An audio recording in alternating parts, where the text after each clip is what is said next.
Oke, kita ketemu lagi dalam materi Big Data, yaitu Big Data Analitik. Langsung saja kita masuk ke materi. Pertama-tama kita lihat dulu apa itu Big Data Analitik. Pengertian data analitik adalah merupakan proses mendapatkan kesimpulan dari berbagai data yang dimiliki. Nah, jadi data yang terkumpul kita lakukan sebuah analisis sampai kita mendapatkan sebuah kesimpulan dari hasil analisis tersebut. Nah, sekarang kita lihat apa fungsi Big Data Analytical. Nah, jadi fungsinya ada beberapa. Salah satunya diantaranya mengetahui penyebab suatu masalah lewat data. Nah, jadi lewat analisis data nanti itu kita bisa mengetahui apa penyebab masalahnya. Berikutnya, pengambilan keputusan yang tepat berdasarkan data. Nah, jadi kita tidak asal-asal saja mengambil keputusan, tetapi pengambilan keputusan kita itu berdasarkan data. Nah, bukan perasaan. Selanjutnya, pendeteksi anomali yang terjadi dari database operasional dan bisnis. Nah, jadi untuk Big Data Analitik ini lebih kepada keputusan-keputusan bisnis dan banyak digunakan dalam perusahaan. Nah, dan tentunya perusahaan yang tidak menggunakan Big Data Analysis pasti ketinggalan. Nah, itu sudah pasti. Nah, jadi sekarang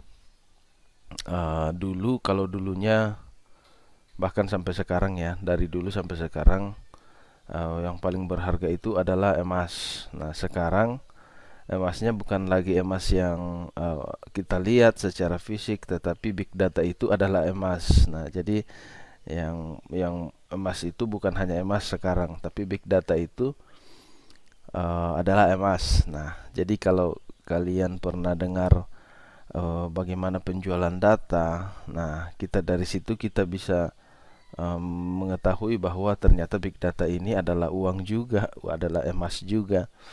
Nah, jadi sekarang kan lagi marak pencurian data, baik data di Facebook, pernah kita dengar data di Facebook, data di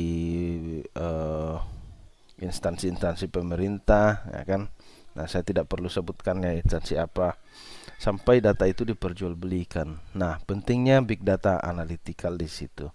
Kita bisa mengetahui penyebab suatu masalah, pengambilan keputusan bisa tepat berdasarkan data, dan pendeteksi anomali yang terjadi dari database operasional dan bisnis. Oke, selanjutnya pentingnya data analitik. Waktu hitung data singkat untuk dianalisis. Nah, jadi menggunakan analitik tentunya ini berbicara nanti tentang tools yang akan digunakan untuk melakukan data analitik. Nah, apa keuntungan dari menggunakan tool dalam data analitik? Waktu hitung data singkat untuk dianalisis. Nah, jadi software-software yang digunakan di big data itu mengolah data dalam jumlah tera, bahkan petabyte. Nah, data yang sangat besar jumlahnya dan terhubung dalam jaringan komputer. Nah, selanjutnya pekerjaan karyawan berkurang dengan tools analytical. Nah, itu sudah pasti. Kemudian solusi berbagai bisnis lewat hasil analisis. Nah, jadi dari hasil analisis itu kita bisa mendapatkan solusi dari bisnis. Dan yang terakhir adalah hasil perhitungan data dan analisis akurat. Nah, bukan mengada-ada ya. Jadi inilah semua pentingnya data analitik dalam bisnis atau perusahaan. Nah, selain dapat membuat manajerial perusahaan menjadi lebih baik, hadirnya perangkat data analytical ini memberikan kemudahan lain, yakni dapat meningkatkan strategi marketing, sebab analisis yang didapatkan dari data sebelumnya bisa diolah menjadi strategi baru yang komersial. Dan yang kedua, bisa membantu lebih mudah dalam melakukan audit bisnis dalam perusahaan, sebab semua data tersedia dengan baik. Nah, itulah kemudahan-kemudahan dalam data analytical. Namun, ada penyebab proyek analisis data itu gagal. Apa itu? Alat analisis yang digunakan tidak maksimal dan tidak sesuai dengan kebutuhan. Jadi kita harus hati-hati dalam memilih tools atau software yang digunakan melakukan analisa data, sehingga hasil analisis yang dapatkan tidak memberikan dampak yang signifikan pada perusahaan. Nah, jadi sebelum kita melakukan analisis data, kita harus menentukan software apa yang paling terbaik untuk digunakan melakukan data analytical. Nah, di sini kita akan melihat data analytical tools atau software yang digunakan untuk melakukan analisis pada data. Nah, jadi ada banyak software ya. Ada beberapa software yang biasanya digunakan dan terkenal digunakan oleh perusahaan-perusahaan. Nah, yang pertama Tableau. Tableau ini merupakan perangkat olah data yang bisa digunakan untuk mengumpulkan dan mengolah berbagai data milik pelanggan. Nah, untuk tools ini atau software ini bisa diaplikasikan dengan sistem operasi Microsoft. Nah, jadi yang pertama adalah Tableau, yang kedua Domo. Nah, jadi selanjutnya kita akan melihat data analytic tools atau software Domo. Domo ini merupakan perangkat lunak dengan berbagai fitur, mulai dari database, spreadsheet, bahkan perangkat dan fitur tambahan yang memiliki basis penyimpanan cloud atau awan. Oke, selanjutnya Locker. Nah, Locker ini membantu membaca dan memakai data yang telah dikumpulkan. Juga bisa memberikan pertanyaan tertentu yang mempertajam proses analisis. Nah, jadi kelihatannya Locker ini lebih spesifik. Selanjutnya Seasons. Perangkat Seasons ini memiliki berbagai fitur menarik untuk mempermudah proses olah data dari visualisasi yang kreatif hingga kemampuan analisis unggulan dan lain-lain seperti Apache Spark, Hadoop, Storm, Samsa, dan sebagainya.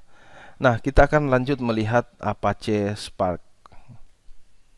Karena Apache Spark ini yang lagi banyak digunakan oleh perusahaan.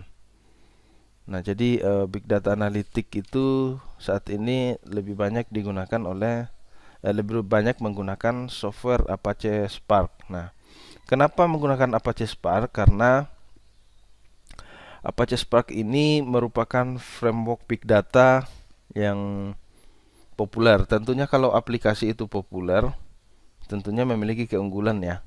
Tentunya memiliki banyak keunggulan. Nah, oke. Nah, mungkin ada pertanyaan, kenapa tidak menggunakan Hadoop? Nah, kalau kita lihat tutorial-tutorial lebih banyak memang menggunakan Hadoop. Nah, sebenarnya Spark ini, Apache Spark dan Hadoop sama-sama dikembangkan oleh perusahaan yang sama. Jadi hanya satu perusahaan yang mengembangkan, yaitu namanya Apache Software Foundation.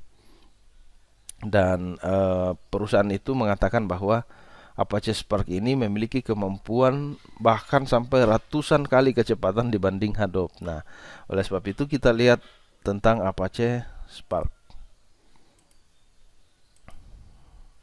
Nah, Apache Spark adalah perangkat lunak analisis terpadu super cepat. Nah, oke, dari bahasanya sudah kelihatan ya. Untuk memproses data dalam skala besar, meliputi big data dan machine learning.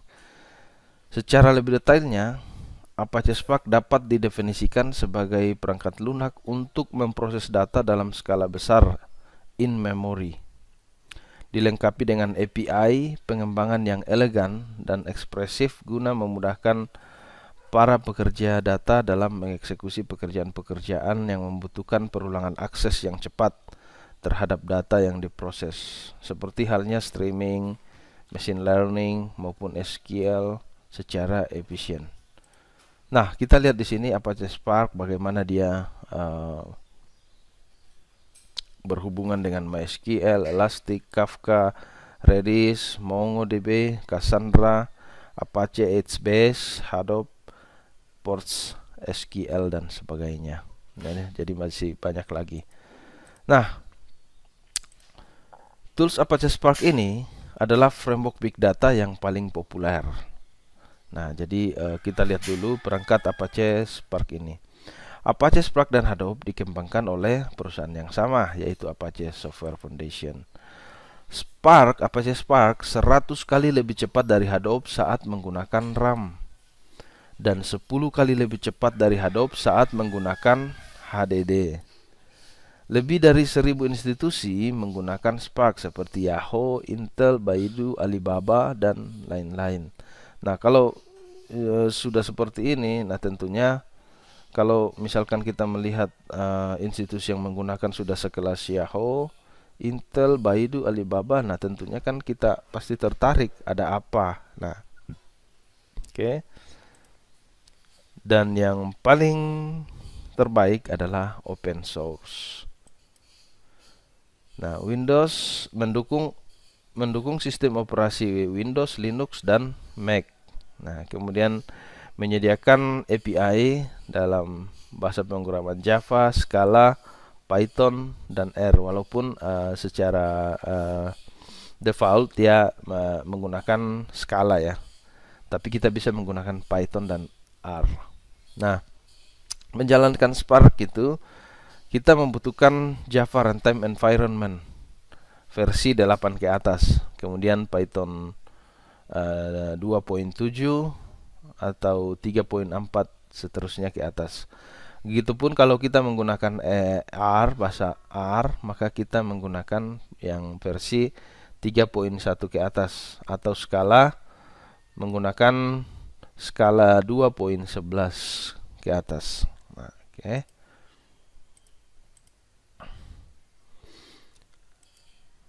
Nah, Apache Spark ini diperuntukkan untuk melakukan proses big data analitik di mana jumlah data yang diproses itu sangat besar ukurannya. Nah, kalau kita lihat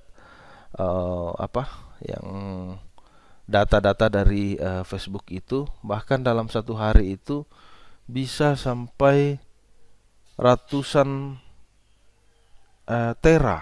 Nah, seluruh dunia. Nah, bisa dibayangkan bagaimana besarnya data itu. Nah, Apache Spark mampu memproses data dalam jumlah yang sangat besar. Nah, big data analitik terbagi menjadi dua, yaitu batch processing dan streaming processing. Nah, tadi kita sudah belajar, tadi saya sudah menyebutkan Hadoop dan Apache Spark yang dibangun oleh satu perusahaan yang sama. Nah, Hadoop itu lebih kepada batch processing dan data analitik lebih ke streaming processing. Dan Apache Spark lebih ke streaming processing. Namun Apache Spark mendukung batch processing dan streaming processing. Nah, jadi batch itu contohnya adalah misalkan dalam setiap 30 menit diproses dan dilakukan update hasilnya. Nah, berbeda dengan streaming, kalau streaming itu live atau real time. Jadi data diproses dan hasilnya diupdate secara real time. Nah, batch Hadoop dan batch and streaming adalah Spark. Jadi dengan Spark kita bisa juga melakukan batch and streaming. Namun dengan Hadoop kita tidak bisa melakukan streaming. Nah, kita lihat komponen Apache Spark. Jadi sebelum kita lebih jauh melihat Apache Spark ini, kita lihat dulu komponennya.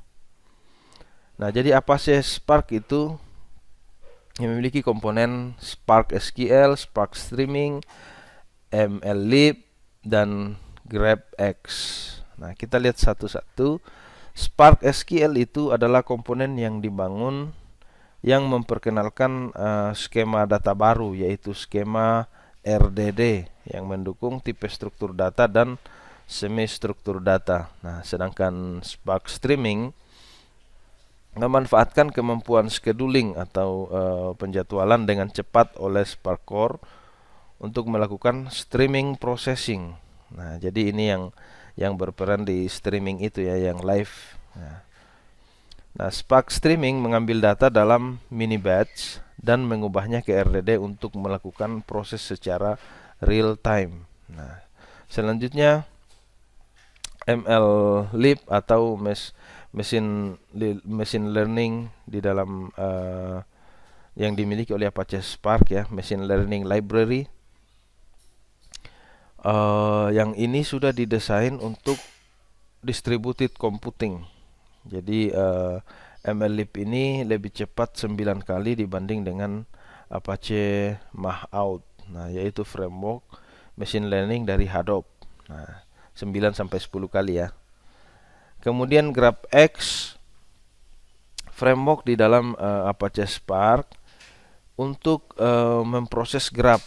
Nah, yang juga sudah didesain khusus dengan distributed computing. Nah, GraphX ini menyediakan API yang memungkinkan kita untuk melakukan komputasi graph menggunakan skema Pregel. Nah, yaitu skema untuk memproses graph dalam jumlah yang sangat besar. Nah, oke. Nah, selanjutnya tentang big data ini kita akan belajar dari Apache Spark ini ya. Mudah-mudahan